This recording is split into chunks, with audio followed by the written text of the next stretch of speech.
Good morning, everyone, and welcome back to the Wedding Extravaganza 21 very special experience. We've got a full series of workshops for you today.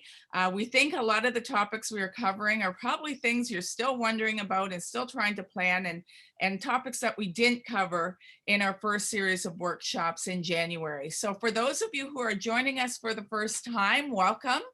The workshops that we did do in January are all recorded and up on our workshop page at weddingshows.com.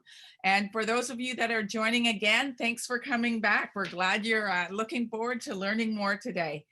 So I am Nancy Campana, and I'm the owner of Nouveau Event Planning. We produce the wedding shows at the Caboto Club normally in January and September, and we couldn't do that this year. So as of this week, we've gotten 600 gift bags into engaged couples' hands in Windsor, Essex, and Chatham, Kent. We hope you're using those gift bags and they're helping you with your planning. There are a lot of discounts in the gift bag as well. If you go online to weddingshows.com and our shop online page, there's a lot of Wedding Shows Windsor discounts on our shop online page too.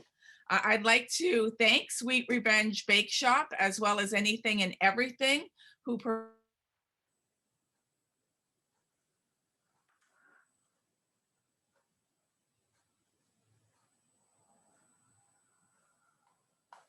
There we go. I think I was off. Our loyalty program is once again on weddingshows.com, and you can go on and see all the vendors that if you purchase with them or order your wedding services, you will receive a gift from us depending on your spend, and the spend and gifts are up on weddingshows.com. So I'd like to introduce today Lea-Ann Suzor, who is the president of Festival Tent and Party Rentals, and she's been serving Essex, Kent, and Lambton counties since 1987. We started our first wedding show in 1988, so Lea-Ann and I have been doing business together for a very long time. Lea-Ann is designated as a certified event rental professional by the American Rental Association and the Rental Association of Canada. With 35 years of experience in the event rental industry, Lea-Ann has served on many boards and committees locally, and is an expert in everything rental and outdoor weddings, which are going to be big this year, Lea-Ann. So I'm so happy to have you on with us today because we have a lot to talk about. Good morning. I'm really happy to be on. It's so nice to talk weddings again after the last year of a lot of cancellations, so I'm excited for this year. Yeah, and I think we're all feeling confident in the wedding industry that we will get out of the zone that we're in right now, the red zone, by late spring, early summer, and be back to that 50 indoors and 100 outdoor weddings. I think most people in the wedding industry and even most couples are really starting to plan that that's what it's going to look like in 2021. And I know I've been talking to a lot of wedding suppliers who are saying their 2022 calendar is booking up too. So those couples who are getting married in 2022, you don't want to wait too long to book your venue, to book your rentals, because those are the first things you really want to get reserved and in place. So Lea-Ann, when planning an outdoor wedding, whether it be a wedding shower, an engagement party, a rehearsal dinner, a wedding ceremony, or a wedding reception, what is the biggest mistake that you see repeatedly? Well, I would sort of say there's two things that happen. One is if you're going to plan an outdoor event, no matter what it is, you need to have a bit of a flexible personality because you have lost control of many things. So if you can't give that up, if I was meeting with you, I would tell you right off the bat, maybe you might want to look at something a little more controlled. Having said that, the other thing I find is sometimes people take on too much for themselves. They think they're going to have an outdoor wedding and they're going to, manage their own food and manage their own bar and have somebody, and it's a bit overwhelming. So I recommend that we go through all the steps and all the things that are required because it's not for everybody. Right. And I can say, as a corporate event planner who does very large events and has been called on to do some very, very large events with Yes. thousands of people outdoors, you know, I'm a control freak. I mean, I can control everything I say all the time except the weather. So you're right. You have to be worried to go with the flow and be flexible and prepare. And a lot of that preparation is getting the right size rentals and making sure you're literally covered for that day in case of bad weather. So tell us about the how COVID restrictions, Lea-Ann, have changed the way couples are planning their outdoor weddings. Well, I think it obviously made things go small, right?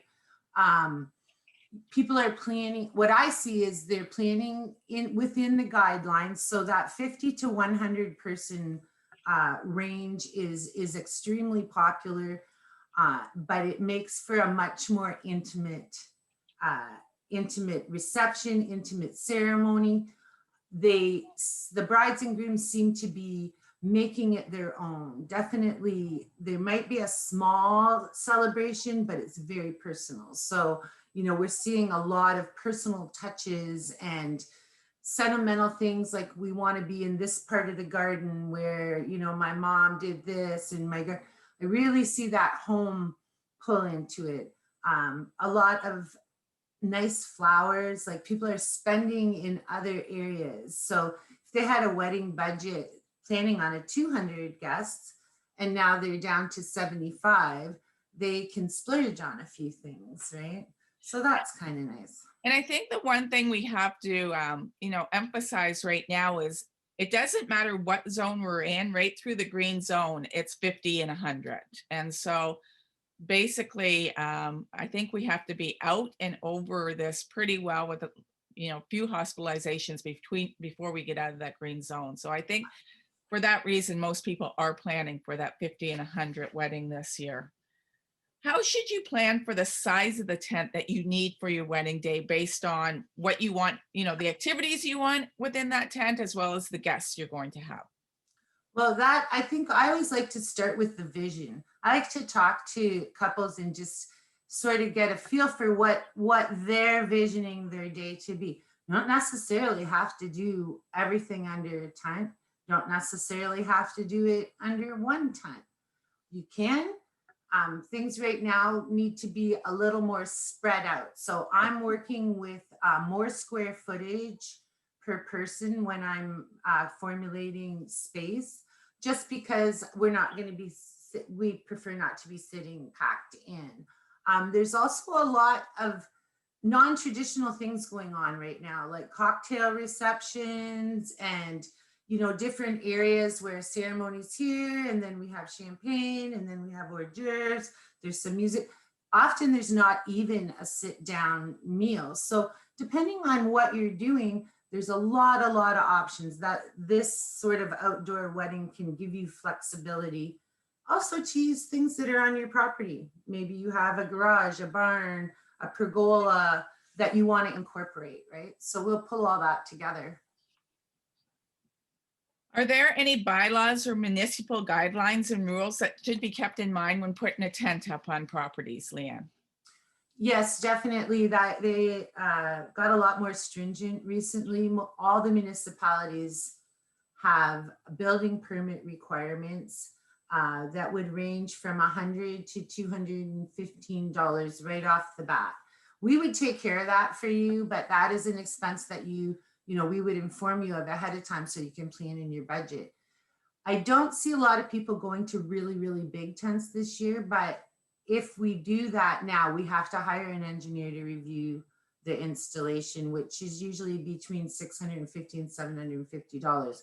So it does add again to the cost, and it's something that we would handle for you. But it does limit us from doing very last minute installs because there is a turnaround on that permit Right. time. So when you say a very big tent, how big of a tent would you need an engineer? Anything over 2,400 square feet. Okay. So just to put that in perspective, you could put up a 40-foot by 60-foot tent. Yeah. But if you went to 40-foot by 80, then you've crossed the line. Okay. And So a 40 by 80 is approximately how many people? 200. 200. Okay. Yeah, So that's an expense that people should think about. When sure. they're getting a tent for a larger number of people. Although we are talking a lot about outdoor events today, there are rentals that couples sometimes need when they're having an event indoors or at a venue as well, Lea-Ann, correct? What Sure. are some of those popular items that, you rent out for weddings? Well, one of my favorites right now is I really like, we have these LED cocktail tables and they're lit from inside. And, you can, during the dinner or inside of a hall, they just look like a regular cocktail table, but once you turn the lights down, they flash in different colors. Very funky and cool. There's lots of little things that linens are a must. I mean, you always should be renting your linens. It's so much fun. There's a lot of really nice glassware right now available where, you put your nice sapphire blue water goblets, and it really, especially again, when we go to these smaller groups, you can splurge on these extra little touches, right? So there's lots of things out there. Champagne fountains, are we still renting those? You know what? They're making a comeback. Champagne bubbles are the way to go. And not only the fountains, but you can rent flutes, you can rent saucer shaped glasses. There's ice buckets and champagne buckets you can have at the table. Bubbly's back, whether it's champagne, prosecco, very popular too, for passing around after the ceremony, little strawberries in, so cute. Yeah. So when you rent a tent, of course, there's a lot of rentals that have to come with that too. It's not just the tent. Yeah. So tell us about some of the rentals, that kind of those main staple rentals that couples are going to need once they do an outdoor wedding beside the tent. I would go in with, obviously start with the tent, tables, chairs. Yeah. What kind, the style of chair, the style of tables. So round tables, long tables, farm tables. Are you having garden chairs? Are you having Chiavari chairs? There's all different. Once you sort that, I always like to look at flooring depending on where your property is. And I would always suggest that we would send someone to survey the site with you. But we did bring in a new flooring system this year, which is lovely. So that eliminates mushy grass and things like that. You would want to look at lighting. That's a often forgotten aspect. We're going to look at portable toilets. We're going to look at portable bars, dance floors, possibly heating or cooling. Do you need fans? Fans also deter insects, right? So if it's a hot night and you have a fan blowing on you, chances are that's going to help with mosquitoes, right? So there's a lot of things we want to, depending on the time of year, what we're talking, where the location is, there might be different things we need. And I know, being the coordinator I am and the jobs I've done, the one thing my first question is always electrical access. Where is electrical access? Because if you have a tent out in the middle of a field and nighttime happens and you're planning on dancing, you're going to need to turn some lights on, and there has to be electrical access or a generator, which can be noisy nearby, right? So right now, fortunately, we do have they've come a long way, and generators, we have quiet running generators. Nice. Here so that's handy. But yeah, electricity is huge. Parking is another thing that I always want to address with clients. Where are these people? I did a wedding for over 250 guests and hired a valet. Yeah. And that worked out perfectly, right? And right. That way he could also monitor people when they were leaving. If he felt that they were too inebriated to drive, he would drive. He actually drove their car home for them, but he would be able to make that call if you need a cab. Yeah. First Class Valet we've worked closely with for years, and they're amazing if anyone's looking for a valet company for those services. With the uncertainty of the size of guest lists, there's going to have to be some flexibility in couples plans again this year. What would you suggest to them for their outdoor rentals as far as building in flexibility, Lea-Ann? Well, if, I can only speak for what our company policies are. Yeah. So we do require a deposit when you book something. So let's say you're booking your whole wedding and you've booked a wedding for 100 guests. You would pay a deposit on that. A couple things could happen. If we're going to take the numbers down or up, there is no penalty for that at all. So if we decide, you know what, it's too iffy on the 100 people, we're going to drop it down to 50, that's fine. There is no penalty. You don't lose any money for that. If you decide, what happened last year is we had a lot of people change their date or sort of postpone. Those deposits are held in faith that whatever they decide to do in the future, even if they don't do an outdoor wedding, maybe they'll decide to do a first communion party down the road or something. That's their money. That's the best that we could come up with, but we have always been flexible with numbers just because, lots of things can happen, right? So.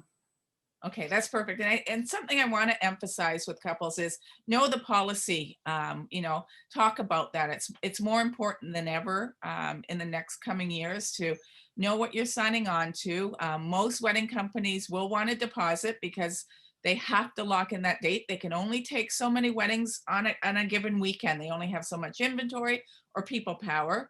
Know what the policy is as far as postponements or complete cancellations. I think most of the industry is working on the same premise that you are, Lea-Ann. Yes. And it was very difficult last year for a lot of people trying to sort through that. Yeah. When people plan an outdoor wedding, they often think that they will need a tent, tables, and chairs. But we've talked about some other rentals. Are there some must-haves? Like you got the tent, you got the table, you got the chairs. Is there another must-have item that you would say? My next go-to would be lights. Lights and bathrooms. Those are taking care of your basic needs, right? Yeah, the washrooms are important. Yeah, from there, we can add or take away from, but those would be my very top picks right off the bat. Okay. I'm going to ask you one more question, then we're going to go to the chat. So we'll enable the chat. Connor, our production manager, is going to enable the chat. If you have some questions, you can feel free to ask them. Do you suggest insurance, Lea-Ann, when you're hosting an outdoor event? Normally, if you're hosting an event on your own property, I would contact your homeowner's insurance. Yeah. And let them know that you're doing a wedding and that you will be serving alcohol. In my experience, my insurance company has just made a note on my policy and there was no additional cost for it, but at least I felt like I covered my bases. I also agreed to have a SmartServe trained bartending staff. So thereby addressing the alcohol serving sort of took a little bit of the liability off myself. Yeah. But aside from that, if you were going to a venue, a property that you didn't own, then I would suggest that you contact your insurance company. Okay. So I'm going to the chat. Alexis is asking, our ceremony is at Viewpoint Winery, so the ground at the ceremony will be grass. If it were to rain, do you have any suggestions for keeping the mud down as much as possible? Well, the only thing that really keeps, if it's the ceremony, I wouldn't see it being heavily trafficked, so it shouldn't be too bad. The only thing that you can really put on grass, aside from a floor, is like straw or wood chips to keep the mud down. But normally that only is required if there's a lot of traffic, foot traffic. And Lea-Ann, I don't know what you think about this, but, and I guess it depends on inventory availability, but if you can get that tent up the day before the rain day, that helps a lot too, to keep the grass underneath the tent, get those sides up, keep the elements out. If you can get, if you see it's going to rain on the Saturday, but Friday's going to be good. You want to get that tent up and closed in. We often try for weddings, receptions particularly, to have the tent up a couple of days ahead of time. Just so we can have time to decorate in there. And again, yeah, to keep the grass. Adriana is asking, how far in advance should you book your tent rental? Now I'm saying, please try to book it as soon as you can. Get the ball rolling. We're very busy this year with the sizes that accommodate weddings up to 100 people. We have more bookings for 2022, like farther in advance than we ever had before. So I'm sure it's not just my business. I'm sure it's all rental companies. Right. No, for sure. I'm hearing the same thing across the board. Krista is asking, hi, Lea-Ann, can you please tell us about the style of tents that are available? We have basically two to three styles. There is a push-pole tent, which is a larger tent, which is the background you see behind me, has ropes and stakes and center poles. And those are what we use for very large events. Our 40-foot, 50-foot, and 60-foot wide tents are tension structures. The most popular tent we're using right now is a freestanding frame tent, which is manufactured in Canada, so that's really nice. And it just has no interior obstruction. So there's no center poles, has a really high peak, so it's very dramatic looking. And those tents are modular, so they all have the same look and they can all be connected together. So we have a lot of fun building really unique shapes. We have hexagons, rectangular, square, and they all kind of connect together. So that's a lot of fun. And then something we brought in last year is a clear top tent, which is manufactured in New York State. And it's pretty spectacular. So we actually have a couple pieces now. And I'm really looking forward to this summer to be able to see it in use a little more. It only went out a couple of times last year. We had that little gap in September. But it's nice because at night you can see right through it and the stars, and it has a really interesting look. So and how big is that tent, the clear span? Right now, the biggest one goes up to 30 feet by 75, which would be a nice size for 100, 120. Nice. I used a clear span tent for the windmill farms, and at the time I had to bring it in from Toronto. And yeah, the grand openings, which was quite a few years ago now, but they are amazing to be able to see the sun. At the time we could see the windmills through, the farmers field. So it was very cool. How far before the event is the tent installed, and how far after the event is the tent taken down? And that's from Holly. That is really up to the client. We prefer to set up 2 days ahead. We prefer to set up on Wednesday or Thursday for a Saturday wedding. The removal also is dependent on the client. So you could leave it there like till Tuesday if needed. Oftentimes people have something going on the next day, the day after the wedding. So we invite you to make as much use of the equipment that you have for as long as possible. So sometimes we'll do rehearsal dinner under the tent, right? Then have the actual reception or ceremony, and then maybe have a brunch the next day.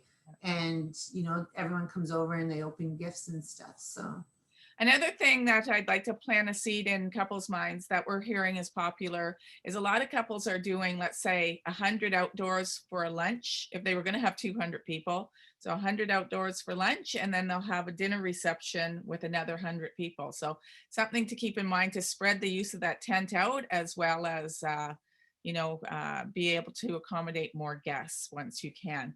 So we can take one more question if anyone has one. Lea-Ann, I am going to ask you a question. What are the top 3 pieces of advice you would give to couples in order to make their outdoor event flawless? Top 3, I would say stay flexible, right? Keep your perspective, because sometimes emotions take over. So you want to keep everything in perspective. plan ahead, plan for everything, clean up. Where's the garbage gonna go? Like there's, a lot of good planning. You're gonna feel much more comfortable the day of your wedding. And then finally, that would be my final point, is have fun. This is supposed to be the best day ever. We don't want anyone stressing about things, right? So if you have everything covered, hopefully you have good people around you, good companies you're working with, and on the day of your wedding, you can just sit back and enjoy your guests and enjoy the day, right? And I'd suggest couples, if they haven't hired a wedding planner, something to think about, even a day of planner, which a lot of planners are doing now. Or if if that's not in your budget, you might know some coworkers that work in restaurants, are used to waiting and service and clean up. Having two people like that day to pay for them, to come and just do that cleanup work will really help you enjoy your day and not have to worry about your surroundings, and let someone else take care of that for you. That's right. And you have all the guests that you invited, the people closest to you. Really, what you should be doing is enjoying their company, Yeah. not picking up their glasses, right? So, yeah.